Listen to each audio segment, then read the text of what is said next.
No way, it's not personal. I just got to teach this kid a little lesson, man. This real. I ain't no meme. He's gonna have the real Saturday. Make his face a ketchup sandwich, motherfucker. Better quit smiling.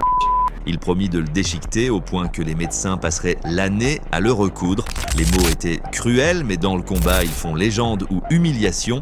Dès l'ouverture, Tony Ferguson refusa de toucher les gants de Paddy Pimblett, geste chargé de mépris. Le vétéran semblait prêt à rappeler au jeune Brit que l'expérience compte encore dans l'octogone. Paddy voulait sa propre mission. Il jurait d'envoyer El Kouki à la retraite. Dès les premiers échanges, on crut qu'il pourrait tenir sa prophétie. Paddy avança avec une agressivité juvénile, lançant des frappes nettes et forçant Tony à reculer. Amiron Pimblett s'éleva pour un genou volant qui faillit plier Ferguson en deux. Un instant, la foule crut la fin venue, mais la ténacité légendaire de Tony le maintint debout. Au deuxième round, le vétéran montra des éclairs de son ancien niveau. Il avança, coupant la cage, lançant des frappes courbes et cherchant à étrangler le Brit sous la pression. Il tenta même sa manœuvre signature, acclamée par les fans qui l'avaient vu semer le chaos, mais le mouvement ne porta pas comme avant et Paddy profita le punissant par des contres et des coups au corps précis. La vitesse du jeune était trop vive et changea le tempo. Au troisième round, Pimblett prit le contrôle total. Il varia ses attaques mêlant combinaison de boxe et transition propre. Tard dans le round, Paddy réussit une mise au sol précise, projetant Tony au tapis et scellant l'élan.